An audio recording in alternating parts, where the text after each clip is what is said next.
welcome to our fourth Socrates Dialogue. Just to give you a brief background on how this thing started. As you know, ASTI is an organization that works a lot with schools, school children, from primary, secondary, and also work with university schools, university students, right? So there was, in one of our events, there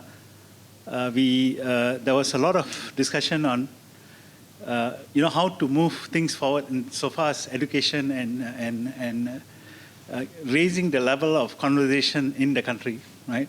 So we decided to start something simple, something small, a small group of people getting together and talking about issues that are important to the development of the nation. And that's how the Socrates Dialogue came into being. And the reason why we chose the name Socrates Dialogue is because of Socrates himself being one of my favorite philosophers. He is a strong proponent of having conversations between two parties or three parties. A small group of people come, meet, and talk about various different issues and delve deep into the issue. I think one of the problems we have, not only in the education system, but also the level of conversation within the country itself, is the level of conversation is, there's no depth per se, or at least we have not seen it. No? And for me, that was one of the biggest, the first culture shock I have when I went to UK, so I studied then for 4.5 years. So I went to UK and studied at Cambridge. I had a culture shock because of the depth of conversation that people were having with each other. And in Cambridge, Cambridge-Oxford model is about that. They focus and they give a lot of opportunity for peer-to-peer learning. So it's not about lectures. If you go to Cambridge or Oxford, lectures are not compulsory. In fact, you can pass and get straight A's without having to attend a single lecture. You do not need to attend lectures, but you need to attend supervision. If you do not attend supervision, you will not get your degree. And you have to attend formal halls, what's called formal halls, a total of 4 formal halls minimum that you have to attend to be able to graduate. And formal halls is a place, basically a formal hall is a dinner, makan, right? So they get people together, and then they will sit them next to each other, and then a conversation ensues, right? So ironically, that is compulsory, the lecture is not, right? So that is the what do you call it, the learning model in these universities. And of course, they've been running for 900 years already. So and they did run the world for a short while, right? Whether or not they messed it up, that's another story. But they did. So they must have got something right? So we wanted to kind of slowly start to emulate this. Because as I said, after 4.5 years there, when I came back to Malaysia, I had another culture shock. The other culture shock is the conversations that we did not seem to have, the kind of conversation that I used to have when I was in UK, we did not have here. So we wanted to create that culture, right? And as you know, this kind of design has to be a small group of people who are committed to a particular idea or this thing, and we bring them together, and then we'll get an expert, and then we get a person to kind of facilitate the conversation. So that's basically what ASTI Socrates Dialogue is. So this is our 4th one. I'm not going to go too much into what this is about because we've got our esteemed moderator and close friend of mine, Dr. Taruma, to run you through and let you go through this thing. So without much ado, a very good afternoon, ladies and gentlemen. I know many fought the traffic. I think some are on the way because of the rains in KL.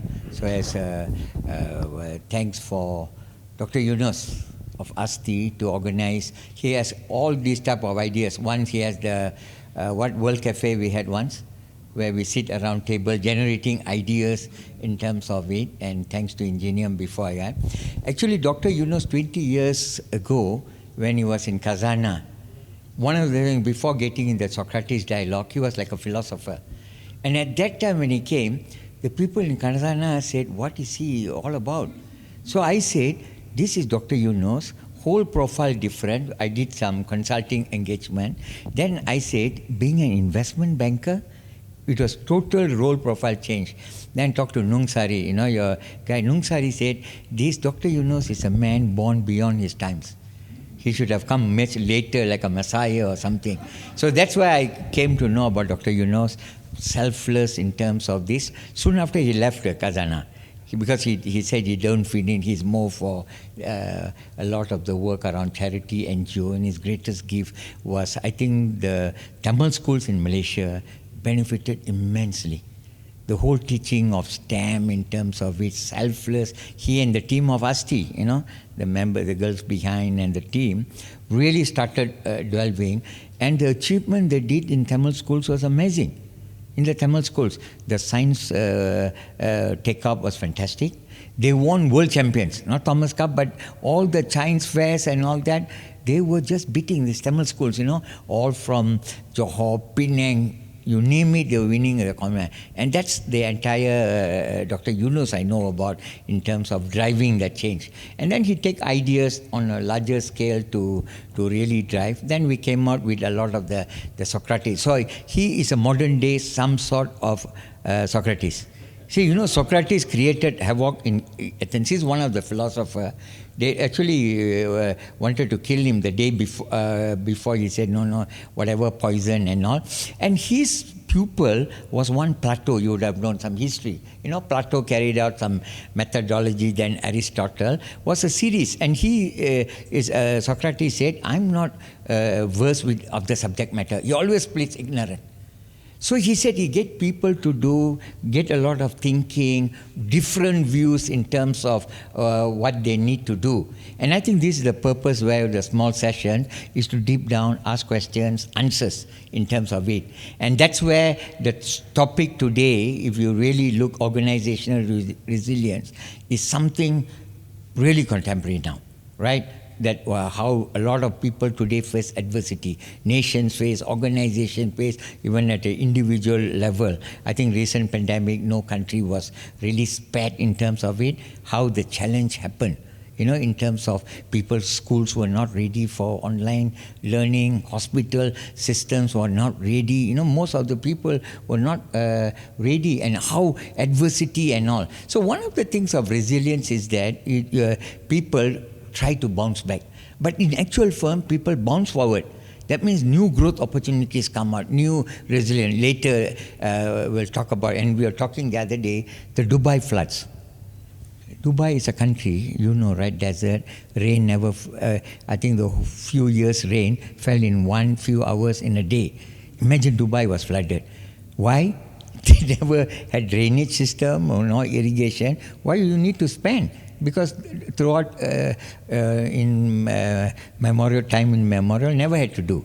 So a lot of the things around organizational resilience in terms of what we need to do. So that's the topic that we really want to really delve on. And what more today, my pleasure to introduce Steve Yates. Steve Yates has a very colorful career. If you look at it, he started in the military, served in the military, employed both private, public sector through his work in information technology, disaster recovery. He's an expert in this field. And I think the past 2 days or what, you have been really delving on that, IT and all. So eminent guy. He was admitted to the Freedom of City of London, elevated to liveryman of the Worshipful Company of Information Technology, WICT, was a member of the Financial Service, additional leading operational redesign and cloud provider steering group. Founding Fellow of Business Continuity Institute and Institute of Civil Protection Emergency Management, ISO lead auditor, been elected, become chairman of the Resilience Association.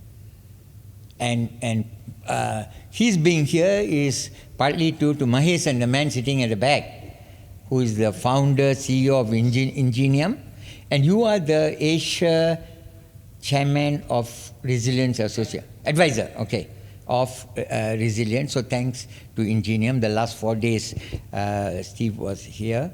And his main claim to fame was during the London 12 Olympics. Was one of a very successful Olympics and Para, where he was the head of business continuity and crisis management, immediate responsibility for IT.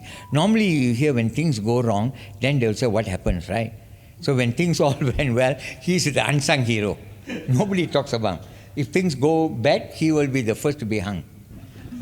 So I was telling you the other day, the Paris Olympics coming, I saw the guy who's organizing. He said, don't worry about security, no problem. We start day one.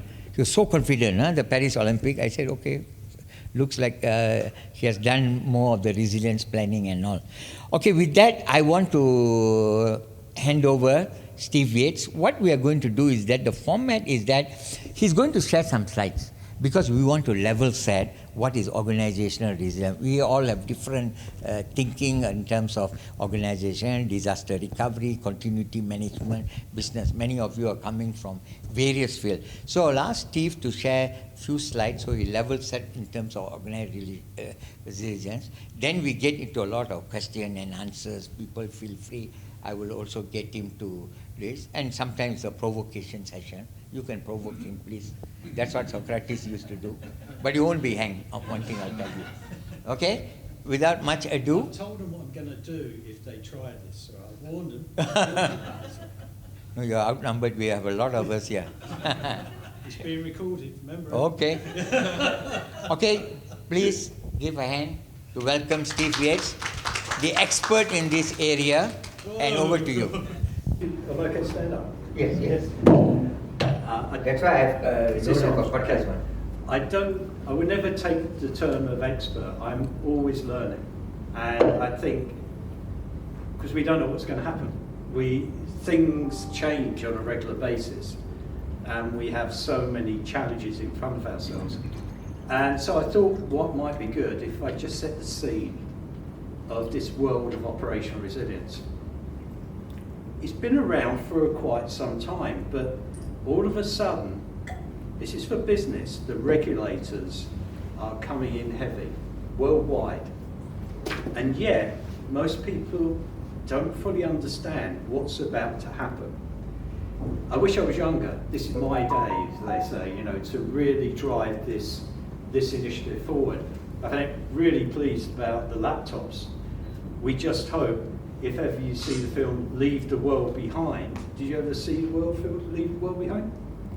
If you haven't, you must see it, because just think if the internet stopped working, just think what you would do in respect to all your phones, all your technology and everything.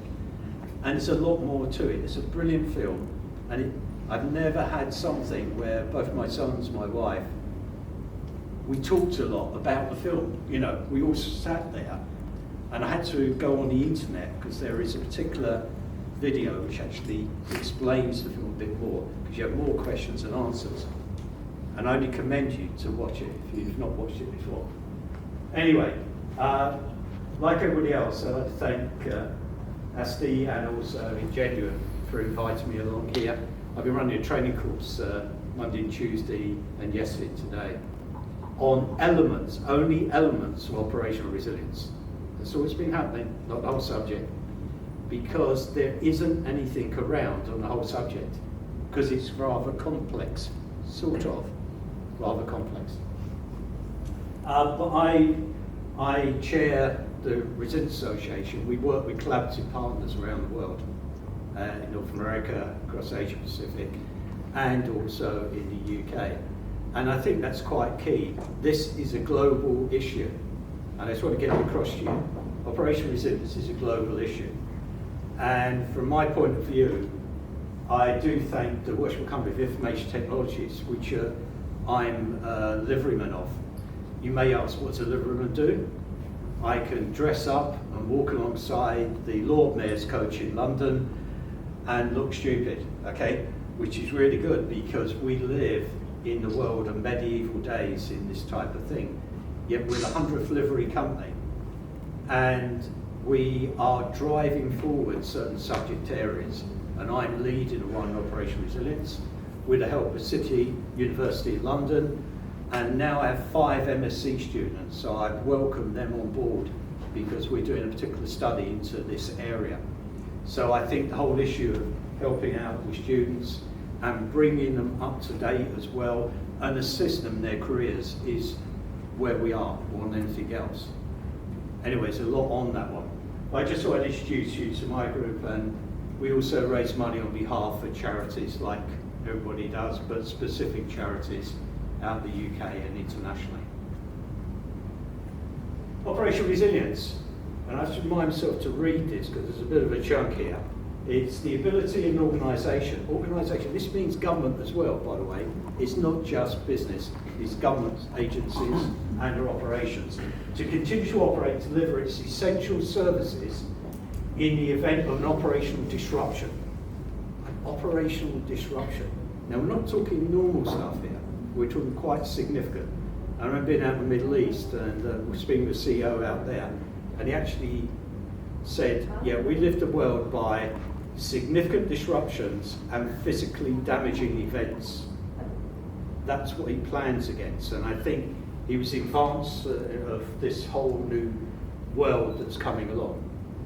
This can be caused by a variety of factors, such as natural disasters, and we are seeing so much. The rain, as rightly mentioned in Dubai, biblical, it's unbelievable. But technology failures, losing the internet, you know, people will go mad, all right? I cannot get hold of anybody because the internet has failed. And I love doing this. If I took away your mobile phones, I did this once in Dubai when I was helping out there, doing some work, and I put it at the front. I took this person, I knew it was going to be a troublemaker, so I borrowed his phone, I left it at the front. This person's eyes never left that phone. Never left that phone. And eventually, it was like a breath of fresh air when I gave it back to him. It's your filofax. Remember filofaxes, those who have one? This is your new filofax. Your life is on there. If that fails, you are, as we call this in Ireland, banjaxed. Okay, you cannot carry on.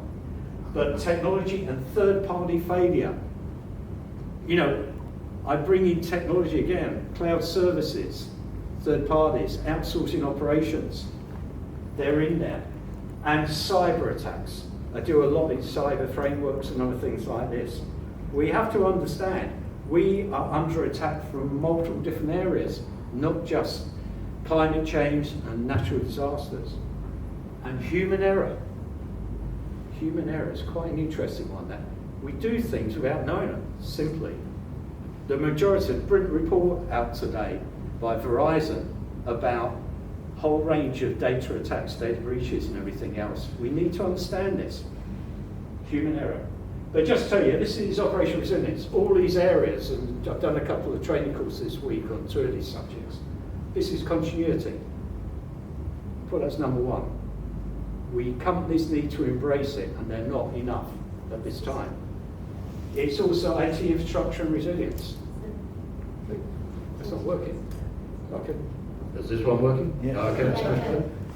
There's batteries in here. We're okay. Remember batteries? We have to have batteries all the time. Unfortunately, yeah. So business continuity, ICT, we call it information communication technology. ICT was sort of taken away, and we just said IT, but it's a bit lazy. We use it for communications now. The whole thing, everything is IP, internet protocol, internet. No internet, no anything. No Teams, no any other capability you have. And within that, all those different areas, disaster recovery for technology, as well as cyber resilience, as well as crisis communications, as well as incident and crisis management. They form the basis for operational resilience, and there are changes afoot, big changes and big fines to organisations, and we need to be aware of it.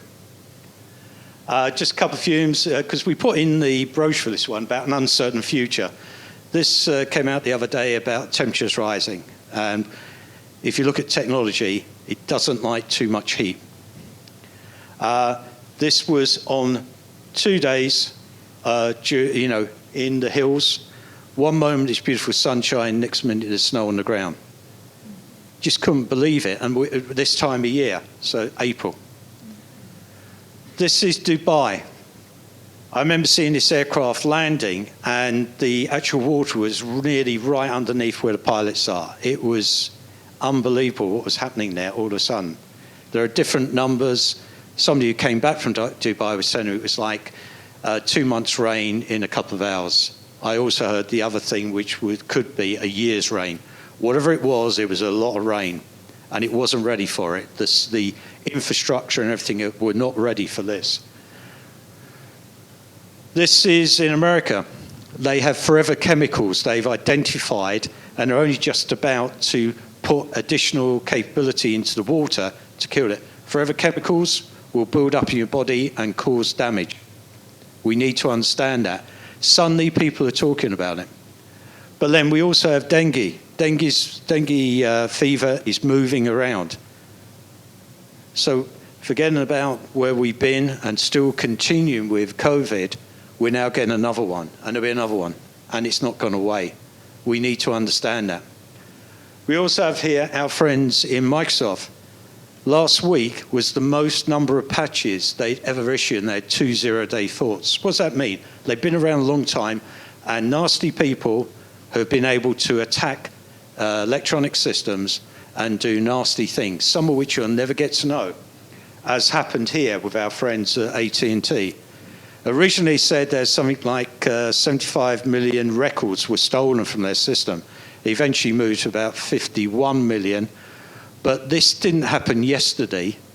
It didn't happen a year ago or 2 years. It's something that happened quite some time ago, which was only identified in about 2021. And then it was released recently as an issue. Those are people's lives and the ability to get into other individuals, to access their files or use their identity. This happened when that ship hit the bridge in Brooklyn, I think it was, yeah? Unbelievable, seeing that ship hit it, and it just collapsed. Infrastructure, but the stupidity about the vessel, the allegations that are being put forward, it wasn't fit for purpose. It should not have sailed. And we have something like 183 plus conflict zones around the world, and that's hitting the whole supply chain. Anything you expect, and how is it going to get delivered? And I guess the last things I want to just pick up, submarines. Why have I got that submarine? Because of things like this. There's a combination of things that are happening out there.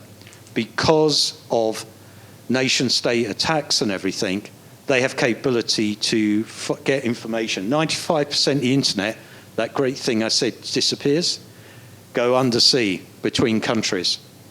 And obviously we had the failure of certain cables there, which were deliberately cut, and that caused significant challenges to business. Finally, I just want to pick up on this one here. This was a survey that came out from the Internal Audit Foundation of America. And that wasn't just for North America. If you can see this at all down the bottom, just read it off. They had 4,207 responses from 111 countries. So it was an international look at organizations, what were their most concerned issues they were dealing with, their global concerns. This is in more than this survey. Every survey I'm picking up, cybersecurity is the number one concern for all these companies. Business continuity is number 3, because when you have a cyber attack, you need to be able to initiate some response, and business continuity is part of that response. That's why operational resilience comes together. We also have digital disruption. What's causing that? We need to understand that most things rely upon digital capabilities of some sort, not least through the cloud services and interconnectivity that are happening there. Financial liquidity, big issue, and why the financial markets are championing at this time operational resilience. And I'll explain that when we talk about it. And we've got everything down to governance. All these type of issues under operational resilience fit under the governance model for organizations. And finally, we can see just down there, number 9, supply chain. Supply chains, if I look back on one of the biggest events, I think, that hit us before or most recent events was back in 2017, when there's a nation-state attack on Russia against Ukraine. At that time, it went for a financial system, and they put into it a thing called NotPetya. Now, everyone thought this was just a normal virus. This one kills data. And in fact, a company called Merck got impacted by it, and it stopped all of their supply chain operating. And behind this was also another company called Mondelez. So if you like chocolate and you like Cadbury's chocolate, that all stopped being produced because they couldn't produce it. So we have some quite significant challenges that are happening behind the scenes. So all I say to you is, when we put this final bit up here, not this is some more, because we can hand these out if you want these slides or anything else, or I'll keep taking pictures, but the bit I want to bring up now is the global status. All those countries, and that includes slightly Malaysia, but in a different way, are all doing something and championing operational resilience. Okay? Championing operational resilience. Two key ones that, well, in fact, 3, 4, I don't know, we'll talk about in a minute. But this is not just a UK issue. This is not just a European issue. This is being picked up by all the major economies around the world. And it is fundamental for the survivability of organisations. Thank you. Thanks, Steve, for the intro.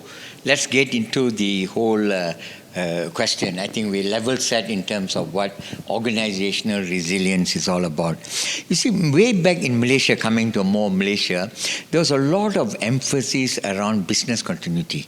So people saw at the early stage, I think business continuity was rampant. Later came about digital disruption. Steve, globally, where you think is business continuity? People thought, okay, we have business continuity, we have all processes, protocols in order to drive it. Where they are in the value chain in organizational resilience? Well, that's quite interesting you use that word, organisational resilience. I've been involved with British standards. It's now become an international standard for organisational resilience. But the key one for me is British BS 65,000, which is about organisational resilience. We are seeing this word resilience thrown up everywhere now. Personal resilience, you know, the lives we lead, they're seeing it, certainly through COVID especially. Companies are now seeing they need to look at things a lot wider. They need to look at all the interconnected elements that they have to operate. And this is where the real issues are now. Business continuity, I champion that. I'm one of the founding fellows of the Business Continuity Institute back in 1994. And I've worked with Disaster Recovery Institute and other groups like it. But they have only gone so far. We have seen a complete changing environment out there, more so with technology. And we really need to dig into the range of capabilities that we live or have to live our lives. And I go back to the internet again. Remember, don't forget about Leave the World Behind. Great film. So my general view here now is business continuity, probably just people felt it was for businesses by themselves. It took a lot of time to put it into the public and private sector. Before I set up the Resilience Association back in 2006, I had a group called BANG. It sounded a good name. That meant business and national government. And we were looking at resilience professionals as well as business continuity people. And that worked. It was a bridge between the public and private sectors. Where are we now? It's still that business thing gone away, but gradually there's a changing movement where people realize if you make things resilient, they last better. Now, I haven't yet fully defined it, you know, all sectors that is, but the two key sectors which have realized the value of it are the financial sector and also the technology sector, both of which realize it has a value chain, and also that value chain means that it will sustain the organization in difficult, I guess, disruptive times. So I don't know if that really answered the question, but I got a bit off. No. I got a bit off piece there. One of the things you have seen what do you think the best leading organizations, because McKinsey study said only 24% are ready, many of them don't have, but what do you think are the leading organizations practices you feel could be used as benchmark or something like that? That's a really good one, actually, because the McKinsey study was brilliant. It actually was saying, if you add it up, around about 75% of businesses didn't feel they're resilient enough. They had three categories, and two of which were below par, and it's around about 75% there. I think for an organisation needs to see the benefit in it. It's only when it's not there or they have a disruption, and we're talking big disruptions. When they actually do happen, they suddenly wish they had something beforehand. The challenge is, I often say to people, I haven't got a crystal ball, but I can be more precise now. You know, where we used to have flooding 1 in 1,000 years, in the UK we're seeing it 1 in about 10 years in some particular areas. What we had in Dubai was one of those type of events. And I think if they continue, and I've left the UK, we've had 7 months of rain, basically, you know, everything's sodden and it doesn't take much to cause flooding. I would suggest just one of the many, many issues that can impact and cause disruption, massive disruption across the country. But people start to get used to things. It's now we're seeing, just recently, there was some good stats out today about North America with tornadoes. And if you've not seen any pictures of what's left behind when those tornadoes go over it, they're totally destructive. And there's one state with 50 tornadoes in the past few weeks or so that have gone across that state. The scale of it, this hurricane season is increasing. They're predicting quite interesting, not only more hurricanes, but there's a movement of how hurricanes are going to get across North America. And it then moves around the world in different ways. And, you know, the more I look at it from natural disasters, they're growing. But behind that is what the implications are across the world. You know, the sort of things we've been seeing on supply chain issues and that. We saw it during COVID, but it's continued subsequently. And it's impacting on countries' economies. You know, but why is it doing that? We need to understand some of the underlying reasons why companies haven't updated their systems, why companies are utilising things without having their risk models to actually predict certain things that may be disruptive to them. But then we have the technology which is becoming overly disruptive. If you look at the main, I guess, coming back to cloud services, which is one of my favourites now, and in fact we're working with the cloud providers audit group in the UK about all the cloud companies. In this region, in Singapore, Google Cloud lost their services with simple things. Their air conditioning systems failed. The interesting about technology, if it overheats, it will shut down. It's simple. It's like your laptop, you know. Sometimes you don't give it enough air and it'll choke and it will say, that's it, I'm not going to hurt myself anymore, and it will shut down. Technology is like that. I also noticed during my watch, because I used to install and maintain all this stuff many years ago, is the quality of the work that's happening. The resilience has disappeared with contractors and capabilities are out there.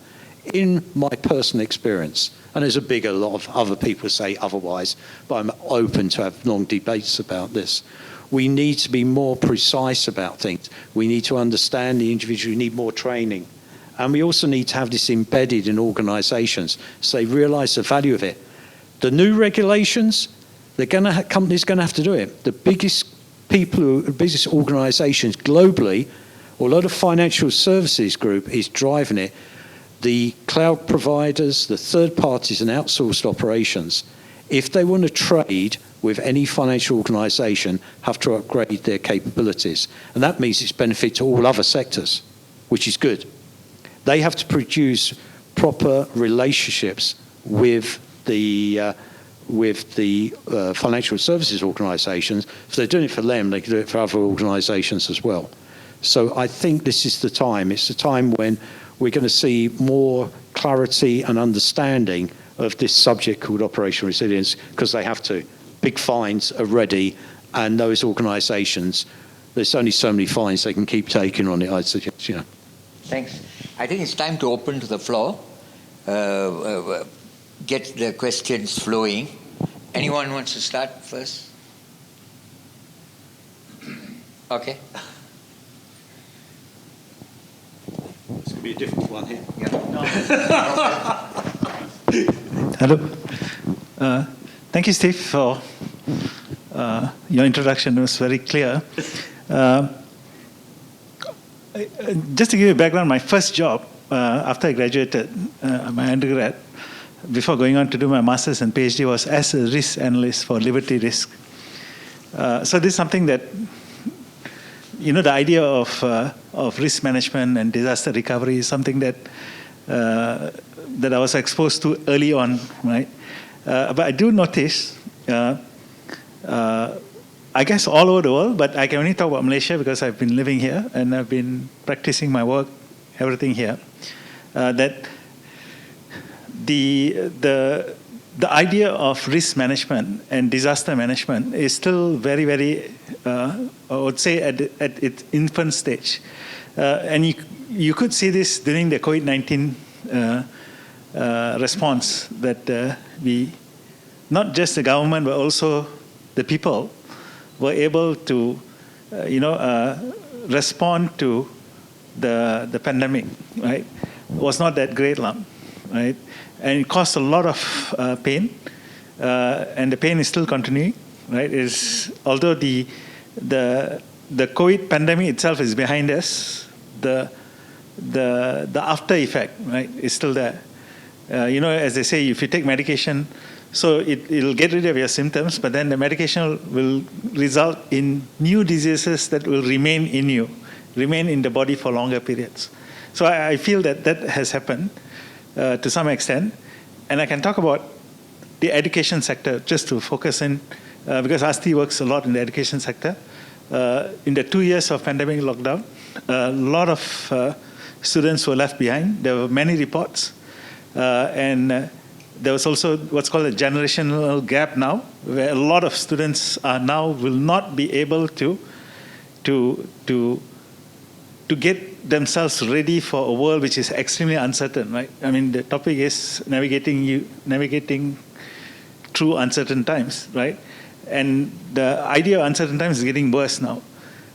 So I think one of the things that I think we need to discuss, and maybe we can get both of your ideas and anyone else that's here, is how do we get people to start,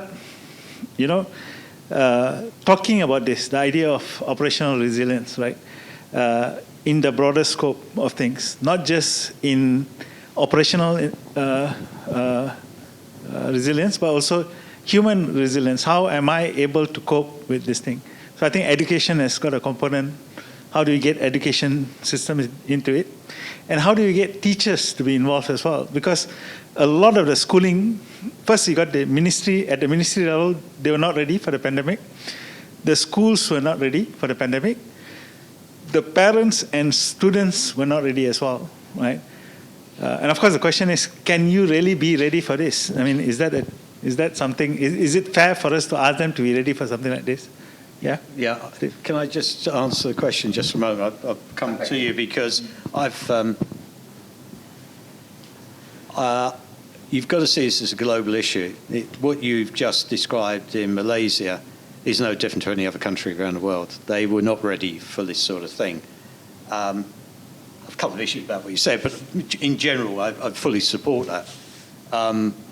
And so the sort of thing you're seeing happening in Malaysia is no different to other countries. The challenge was we were running exercises in the UK, and we identified back in around about 2016, there was a big government exercise and everything, about the lack of readiness and preparedness. The challenge is governments have different directions throughout any one year. And obviously in our case in the UK, the government was then focused on Brexit and a range of other capabilities, so leaving the European Union and moving on. So sometimes governments get slightly diverted, and that's a real problem, I think. One of the key things is they have to be able to manage a range of capabilities at the same time. And so, again, I go back to the UK, although I have real concerns about it, we've issued a resilience framework for the whole UK. Mind you, it's the same as we had before and less of it, but at least there's a move along this line. And I'd rather see small steps, but I want it to be bigger all the time. Behind that, I was quite interested. One of the interesting things I saw during the early stages of the pandemic, companies changed the way they had to deal with certain things. The biggest one was some big corporates decided they need to have individuals who became the resilience representative in their business area. And these are major global corporations. And they picked that word resilience for whatever reason, you know. And individuals who haven't really been engaged in it suddenly found themselves having to do things which are outside of it. So what I think needs to happen, and this is going to run the world, I don't know, is that there is a need to introduce at the early stages in all the training in schools, not dissimilar to what goes on in Japan actually, but in a slightly different way, this thing called resilience. And we're finding that, I found this with City University of London. I'm so pleased to get 5 MSc students. We could have more. I went into the school and just presented, and these are people who are picking up new skills for the market in technology. But we need to think of all the different skill sets we're looking for. I know Mahisa and myself and that we put together a plan for Malaysia for retraining young people to make them ready post-pandemic. And I personally have seen things happening where we could have made a difference. But we need to have that at the level of, if for want of anything, degree levels, but before that, you know, in schools. And the last one I was just going to say is, I had a workshop in London. I had Tokyo Metropolitan Government. They sent their whole operational resilience team over to London. They're called an operational resilience team, but they're really disaster preparedness. These guys are ready for some amazing stuff. Tokyo is the center of Japan in its own way.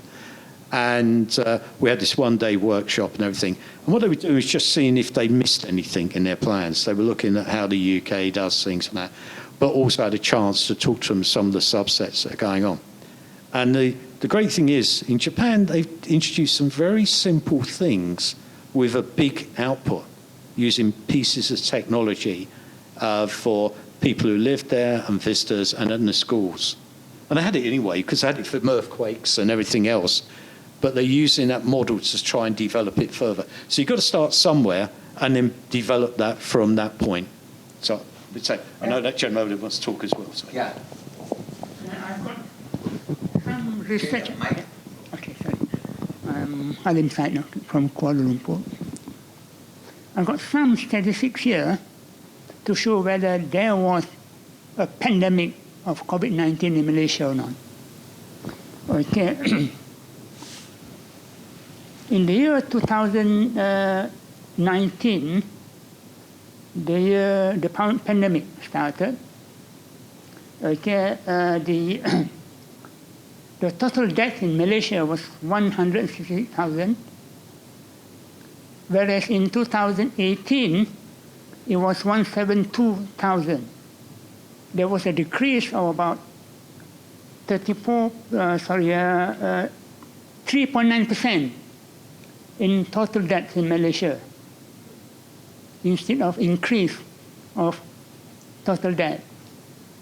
But in the year 2021, when the injection was implemented, there was a 34% increase in death in Malaysia, from 166,970 2020 to 224,000 in 2021, a 34% 0.5% increase after the injection. So I don't think there was a pandemic in Malaysia because of the decrease in total deaths in Malaysia. Yeah? From 173,000 in 2019 to 166,000 2020. Can I just ask you what your question is? Because, Yeah. I mean, I can read off numbers and everything else. I'm just interested to know what's the point you're trying to make. I mean, I can say the same about the UK Okay. What I was and trying other to point out countries, is that was there a pandemic in Malaysia? If you look at the statistics, there was a reduction. He was saying the mortality rate, death rate, went down. before pandemic was certain amount. Oh, yeah.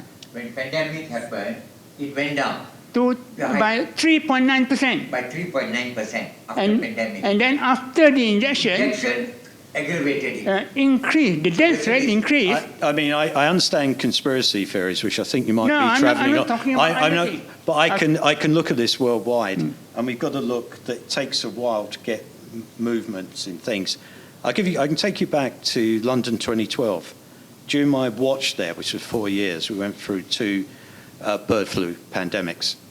At one stage, there were 750,000 people in the UK phone a helpline that would need Tamiflu. If you remember, during the early stuff, there was a belief that Tamiflu would be the ideal situation.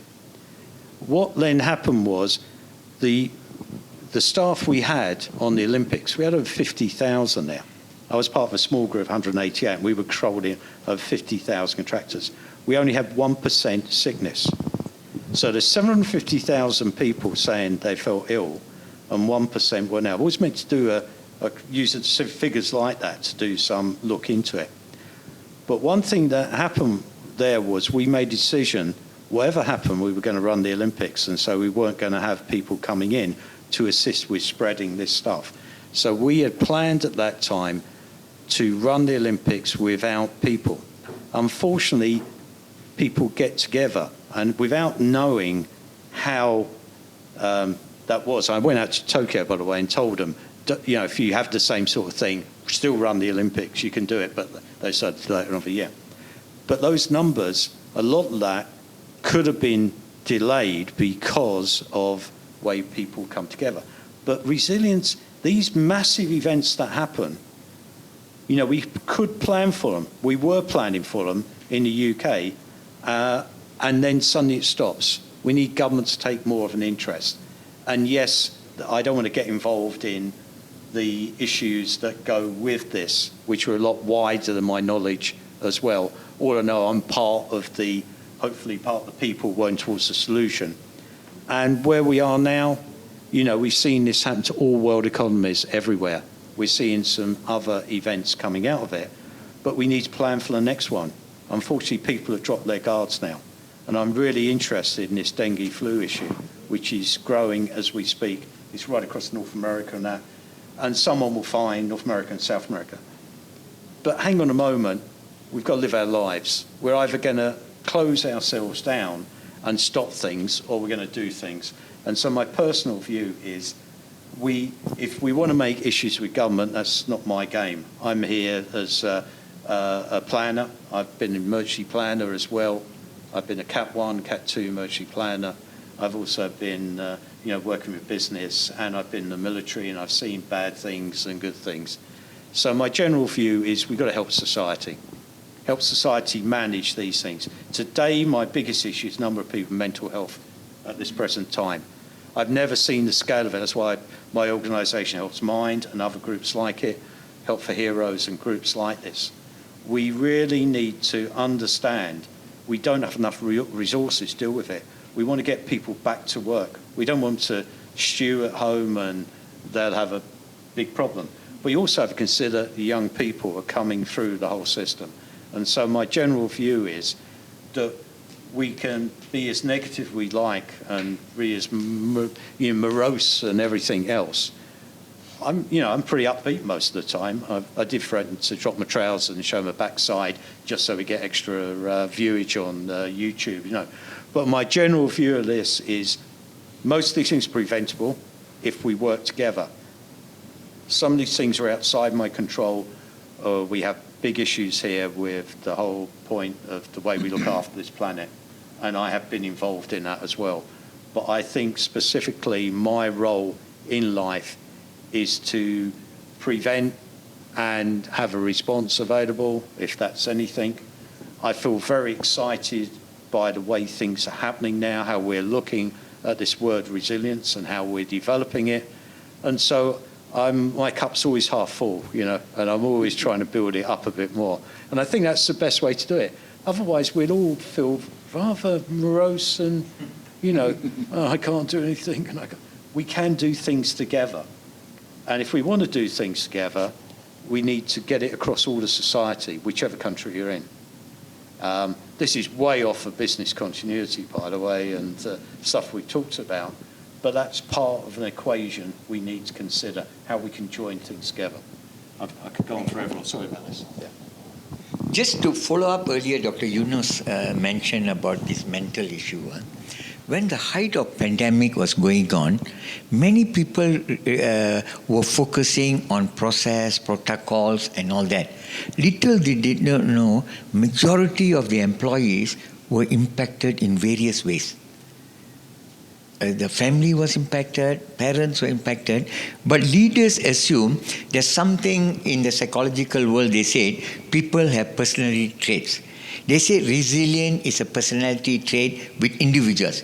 Little leaders did not know they were creating it in a manner, there's no support system, there were no in terms of really helping these people cope with it. You know, like work sharing, working from home and others. So later part they realized a lot of the emotional stress that were happening there was caused by the new system. But they didn't have coping mechanism. The HR people at that time never knew this was a problem. They were more medical and all. People were not ready. And I think this is where resilience in terms of the culture, the leaders being more appreciated, tuning in. I found there's a lot of leaders and supervisors were checking into people.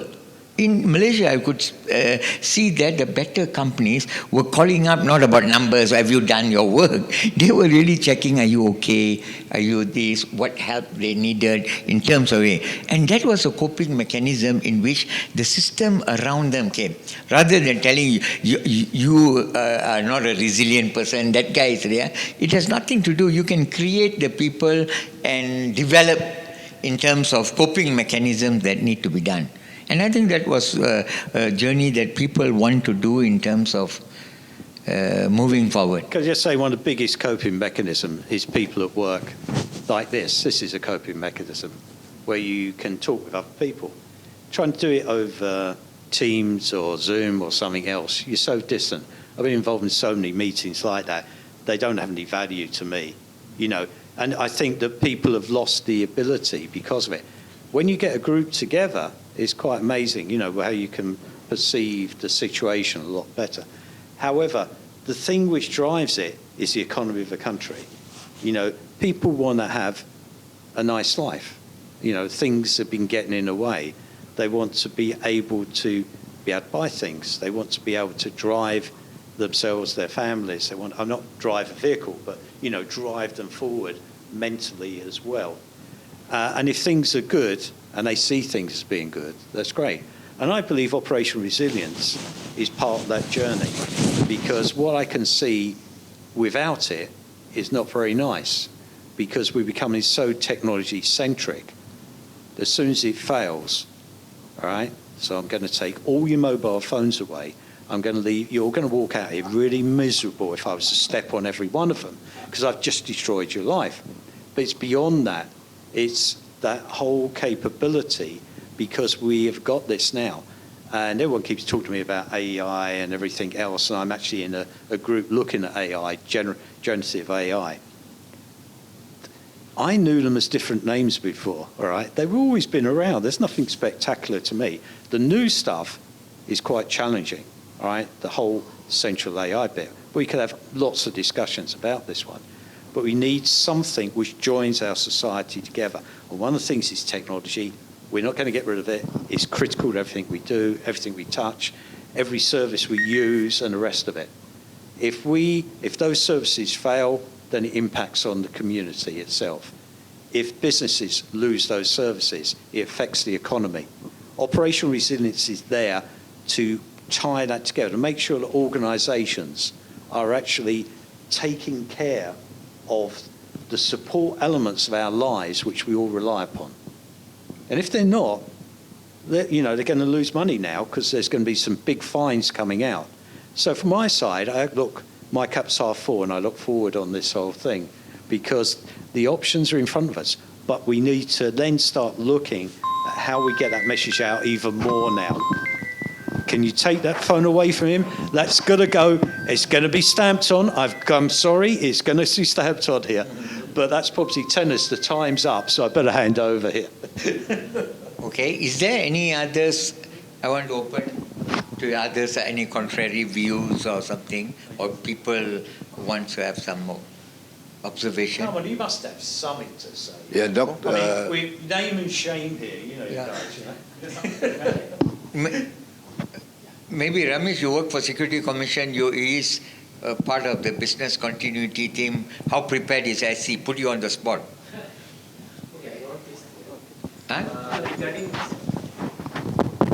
Okay, about cyber attack. Okay, so talking about operational resilience in terms of cyber attack. Okay, you have two modes of operation. What they said is one is the on-prem basis, another one versus the cloud basis. Okay, so on-prem basis basically is the data and the application resides in the organization. Okay, versus a cloud basis where some may reside in the cloud, some may reside in the organization premises. So in Malaysia, I've seen there are many cases of reports of breaches and everything, leakages of information, intrusion and so forth. That's happening in the organization basis. That means talking about on-prem basis. But I don't see many reports on this type of thing. Where's that phone? I'm going to jump on it. It's going to go. So in Malaysia, I don't know. You're from UK, is it? Sorry, where are you from? The Western world.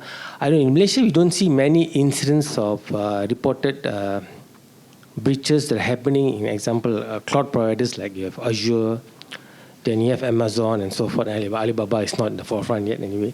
So I just want to know: are there evidence saying that data that resides in the organizations is less secure and prone for cyber attack versus when you compare those data or application that says in the providers like Azure and Amazon and so forth? Is there any metrics or any information on that? Because I don't see that.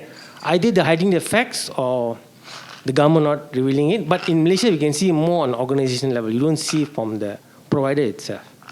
Okay, that's my question. Thanks. It's really, really good to get back to where things are really seriously going wrong now with the whole cyber world and everything else. I do a lot of research on it, so I've got a mass of data, and I brought it along on the course there and everything else. Some of the great stuff, you look at the Uptime Institute, if you want to look at data centers, brilliant stuff there. And you can also get this today was our friends at Verizon.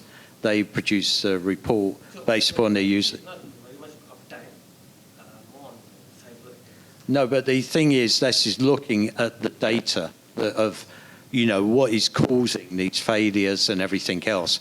And one of the challenges that's going on is we haven't set up the proper series of metrics to understand. So we've got multiple different ways of looking at everything from data breaches to failures of systems to what caused them. Was it power? Quite an interesting thing. A lot of these things are not cyber related.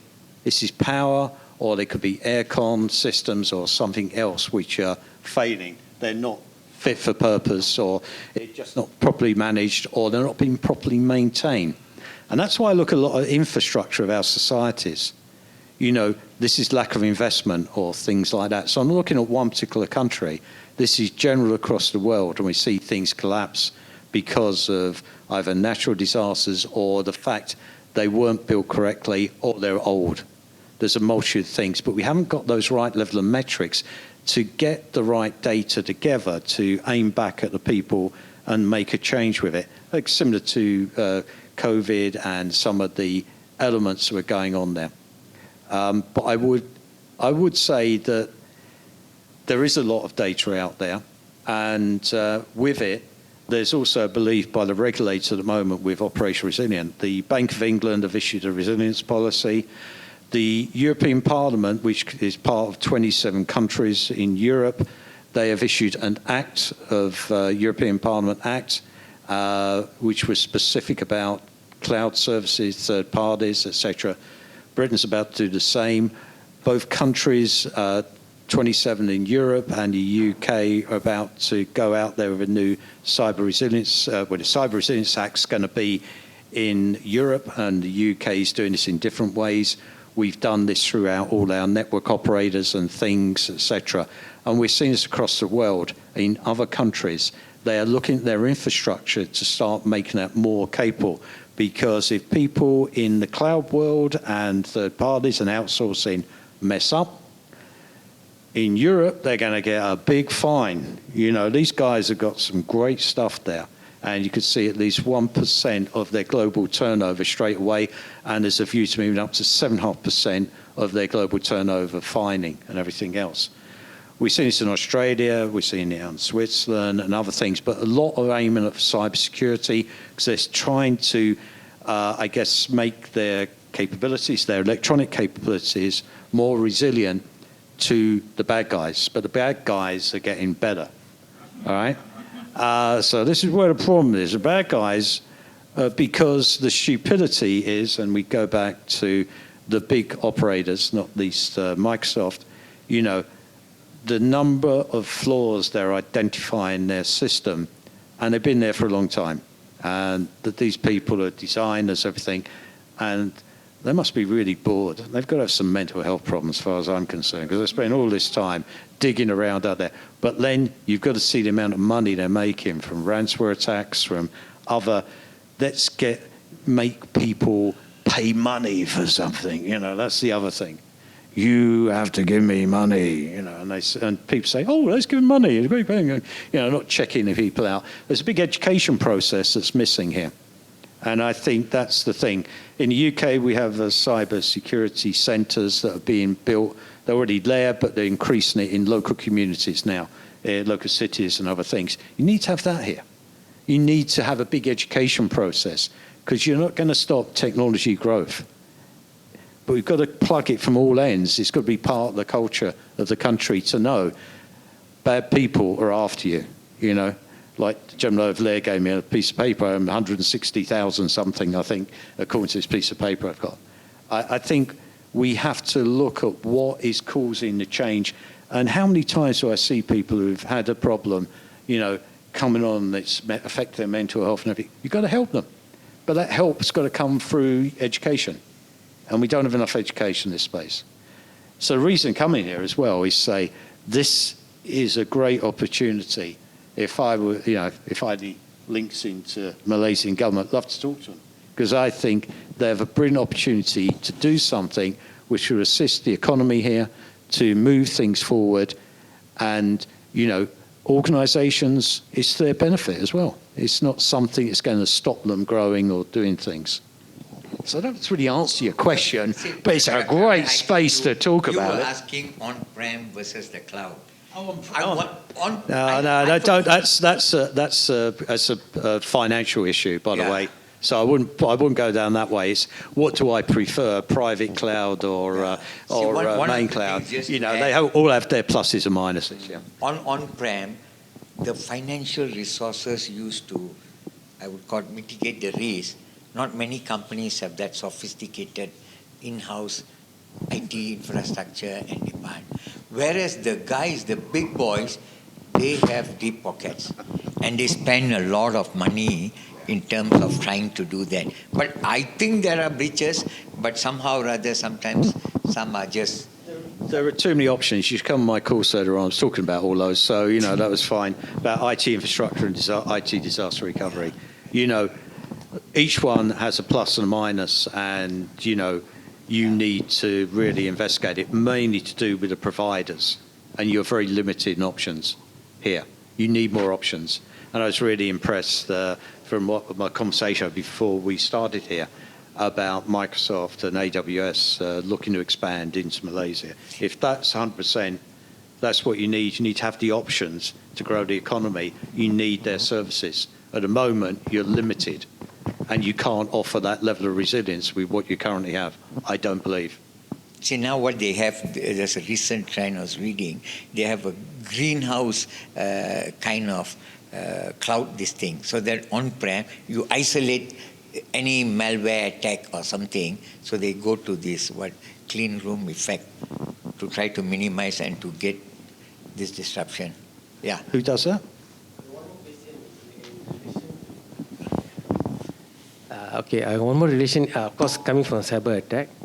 I can't remember which year was it, but it's quite some time already. I think more than 10 years ago. A country called Estonia. I think it's a small country in Eastern Europe. I think that the country is about 2 million population. If I'm not mistaken, I can't remember. Because I attended the course, they were talking about this. So that economy was totally dependent. I think about 90% were dependent on technology to run their economy. So when the cyber attack happened, I don't know which year, I can't remember, I need to check.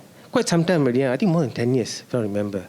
I think that was the country that's fully dependent on digital innovation, technology to run their whole economy, you know. So what I understand is when they had a cyber attack, the Estonia country basically collapsed. Is it true or not? I just want to get some feedback on that.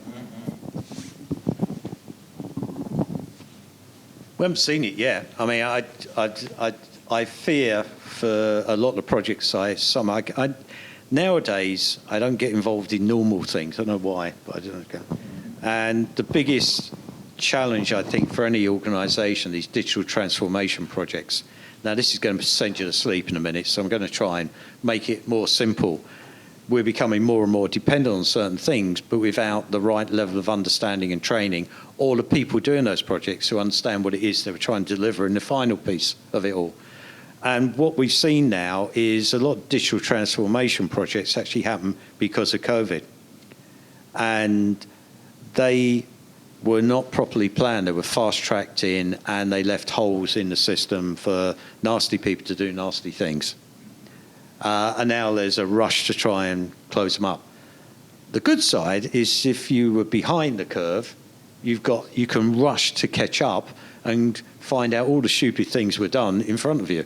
So I think there's some great opportunities there for anybody doing it, because they're all been well received, i.e., they're understood, I guess, really. And now we're starting to see some sensibility, because it takes two to tango. And the two to tango are not just the businesses and the government organisations and everything else, it's the supplier of these services. And it's quite interesting that if you really want it to be resilient, you need a very deep pocket. But you need to have availability of those services in the first place. And unfortunately, if you want to meet all the requirements for operational resilience, you need some deep pockets really to do it. So that's why risk management, which is where you're coming from, is fundamental. We need to fully understand what is our critical assets, what's our in fact, in financial terms, called important business services. And they have to map everything and even look down to vulnerable people. Now, we're looking at something quite significant for financial services, which is where we should take some of the, some of the thoughts that have come out of it and where this legislation's going. They could be used by any organisation. We're redefining things again, and it's working because if financial organisations, and we're talking insurance companies as well, and a range of other sub-organisations, anyone moving money, if they don't look at it properly under the legislation that's coming out, they're going to be fined money. They could even lose their licence to trade. This is going to be more significant than anything else. And they're putting revenues into it to make sure their services are more resilient. But again, it would assist society, because the nasty people are doing nasty things, and we've got to do something to fight back. Following on what you were saying about Mr. Gates, I want to ask the audience whether the Dubai incident was a natural disaster or was it more the authorities making a boo-boo? I mean, seeing the clouds. I think Yeah, too about that. That's a I'd big like to issue hear about seeing the clouds. the different views of the audience, starting with you. Okay. That did come out at the very beginning of it about seeing the clouds and everything. If they did do that, we need to send those aircraft straight over to Central Africa, which is undergoing a drought at the moment. On the outer part of Africa, Tanzania, they've had so much rain and 122 people recently died because of it. They don't need that. But Central Africa is going through a drought, and so are parts of Europe. Now, if that did work, they were in the wrong place doing it, okay? I can see no rationale why that would be the case there, because they already have 4 desalination plants in Dubai. Right. So the argument is they had access to water. So why would they do it? They wanted something, to wash the grass and everything else, the rest of it. And there is, conspiracy theory that's bringing that one out. But I'd love to know if it did do that, great, we want those aircraft to go to Central Africa, stop the drought there, and then send them over to, because today in Brazil, they got slaughtered in Brazil. Yeah. All right? There are massive flooding that's going on there, and we're talking significant challenges.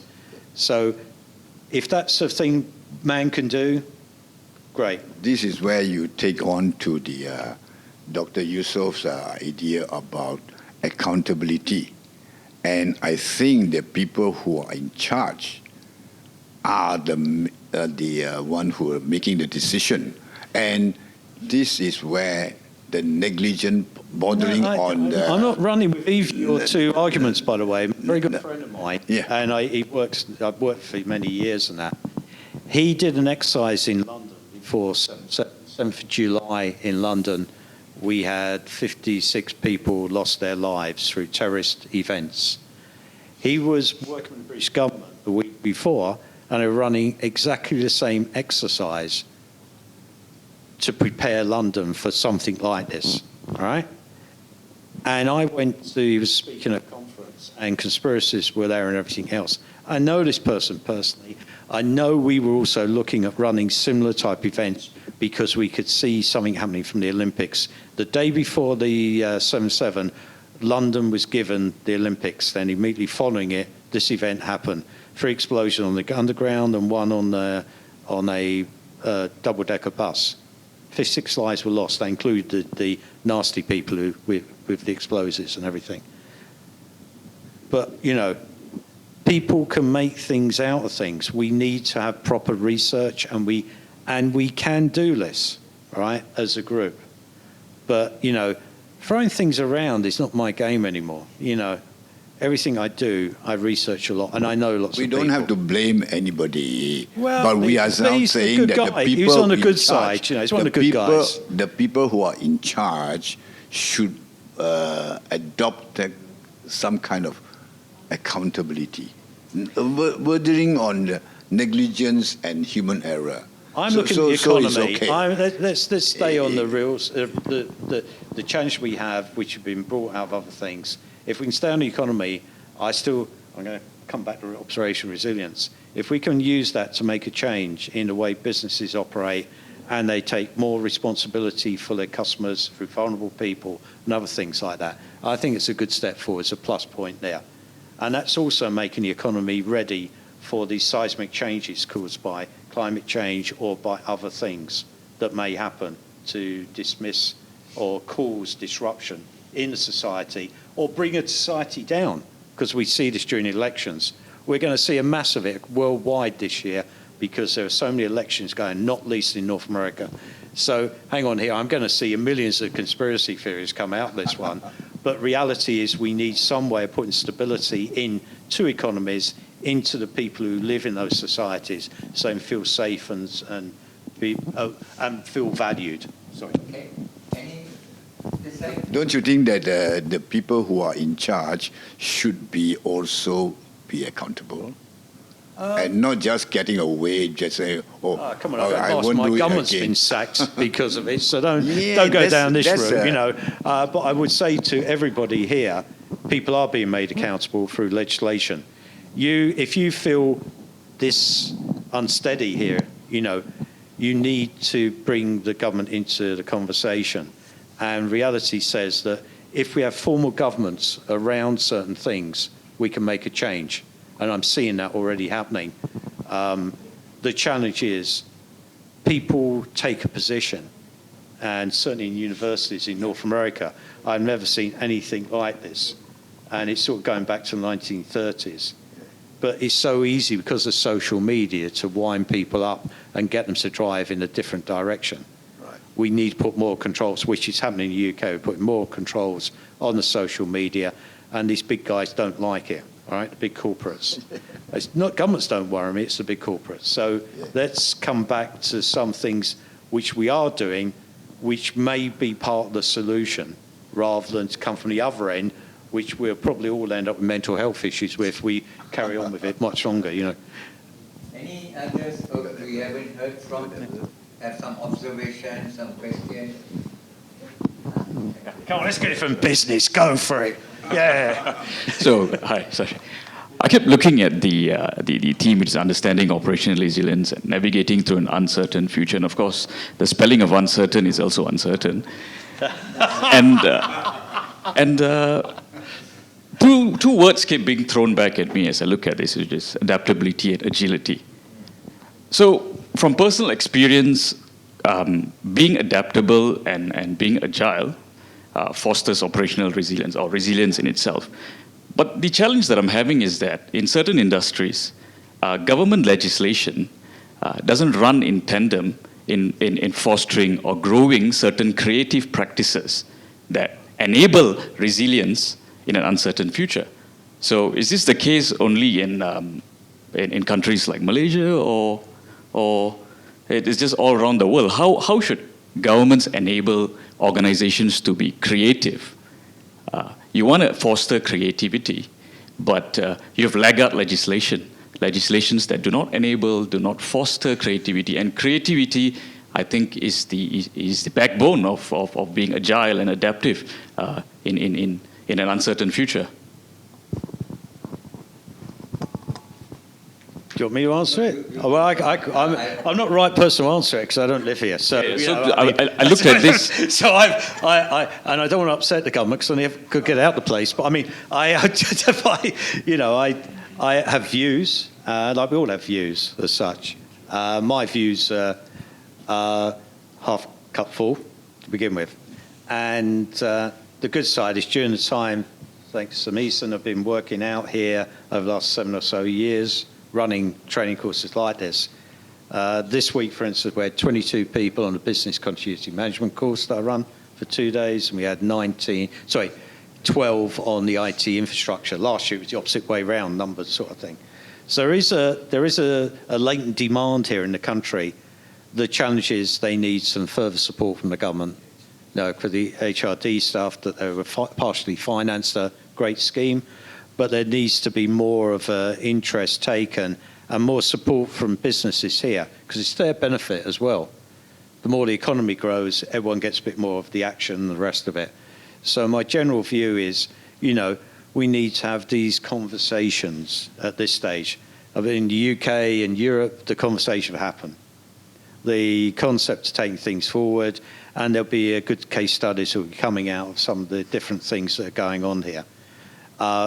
Going on in the other countries, which hopefully, because it's spreading, in North America, the general financial operations out there are being pushed down this operation resilience route, because the American governments, unfortunately, there's a lack of real understanding. Every time you talk to somebody about operation resilience, they talk about business continuity. They don't look at the whole piece. There's a lot more going on. So I think this conversation is an opportunity to talk to some government ministers. Love to do it, because it's going to assist the economy. B, it's going to assist, as far as I see it, employment. It's going to assist education because it needs to be something which the other countries haven't done. They haven't really, apart from Japan, is put this into some of the training at schools, which will make people who will be the next leaders of the world, hopefully, have in their minds they need to have this type of resilience culture. We cannot live with things continually failing in front of us. They need to be ruggedized, if anything else, to meet the changing environment which we find ourselves in. So if we don't do that, we're always going to be fighting back. We're always going to be hurt somehow. More COVID, more some nasty, horrible things, and the nasty people will be able to utilize the people who don't fully understand it, as they're doing in some of the countries where there's no proper education process about cyber issues. And so individuals become the target. In Europe, people are getting used to it. So there's a lot of numbers of people who have been affected all across the world. But I'd love to see the numbers per country who've actually been fraudulently had problems with their money and taken away, and the impacts on their lives. So in general, we've got to get it into the education if we're looking long term. But to do it now, we need government intervention and support. Yeah, I think just to add on, I think in Malaysia and other countries, they all have these guys who want to do cyber attacks and all that. So sometimes you try to pluck some of the loose. So you have to balance between creativity, innovation, and others against to block some of these malpractice. Even these big, large organizations are getting fined, because they do, like they hot the platform, Google and all are asked to pay. So I think there's a lot of innovation you need in front of... you need the NSA type arrangements here, yes, which I don't think do exist. You need to have a cyber center, correct, you need to have support. Malaysia, we're talking about doing this in the Middle East, a lot of support there through UN and other agencies. But it's not all into leaving to have central agencies. Like we have GCHQ in the UK, we've got regional cyber centres and that monitoring and doing stuff. It's still not enough. The bad guys are getting worse and they're getting bigger, and they're utilising the people who don't understand about this, their systems.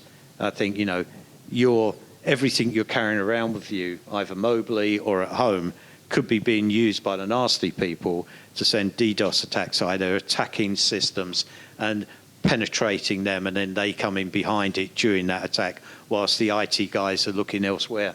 So we need to understand the profile of stuff on this country before we can even move forward, I think. But I think there's a lot of job opportunities here if it's done correctly, yeah. No, I think in Malaysia with the cyber security law, there's a new DNS which is creating a new ecosystem, because technology is moving very fast in terms of what you really need to do. You got cryptocurrency and all. I remember one Central Bank of India governor, when they asked him about what about crypto? Are you allowing these new model derivatives? His answer is simple. If we in the central bank don't understand what is it, we stop it. You don't know. His answer is, how am I going to regulate? This is a country I know. So if we in the central bank don't understand until we come to we don't allow. So that's where the innovation, like for example, digital currency. Malaysia has got some now digital banks. I think there's also a lot of space that people are allowed to do creative. But they need some kind of this thing to stop these shenanigans and all the guys who are busy trying to attack. I just love what you just said about cyber currency. I read a report today. Again, it was on a magazine called SC Media, and they do some really good reports there. And I hadn't realised that although America is trying to stop people actually having cyber currency, they're the main leaders in it. So behind the scenes, so hang on, a bit of change in legislation, they're ready to attack the world with their capabilities. So I think it's the most dangerous currency known to man, because the nasty people love it to death, because that's where they got all their ransomware payments and everything else. But somehow they're trying to get it into the financial services world. So watch that space, I'd suggest. Looks like she's sending a note that we need to wind up. Is there one more last question? Okay. we need to wrap up. Is there any burning question people need to We're going to be paid ask? that much to stop. Yeah. I can't believe it. It's awesome. Anybody has a last burning question? Keep it short and yes. It's got to be linked to operational resilience Yes. here. No, Just we're not focus playing on any conspiracy. operational resilience. No No conspiracy. conspiracy theories here. No. I see a certain pressure rather than uncertainty. Because what is certain is that job will be more scarce than before in terms of percentage of people will be getting jobs. You look at this fact, for example, okay, Fortune 500 front page, okay, stated that the 500 biggest companies in the world employ only 57 million people, but had a revenue of nearly 40 trillion US dollars. So where are we going with this one? It's got anything to do with operational resilience. I'm not. Yeah. I'm not hearing this. I'm warning you. We cut your mic off. We need something that covers operational Okay, resilience. this is very important. The world economy at that time was $85 trillion only. You imagine 500 biggest companies in the world getting more than 40% of world GDP, but employ less than 1% of world population. Okay. I think we're going to stop this one because I can Yeah. think of 90 Yeah, well, people. There are 90 excuse people in the me. world controlling most Yeah. of the bloody money out there. Yeah, I have more of a concern What, about come to that your one. question. What is it about resilience? What is it about our topic, subject matter today? Certainly not sustainable. Okay. So we have to do something about it and how to do it. This is the thing. We need everybody to support Operation Resilience, need people to actually talk with the government here and other governments as well who aren't actively doing something, because we need to bring it down to the workplace, we need to bring it down to education, we need to create a situation where when events happen, they don't have major impacts on the population and the population feels safe where they are.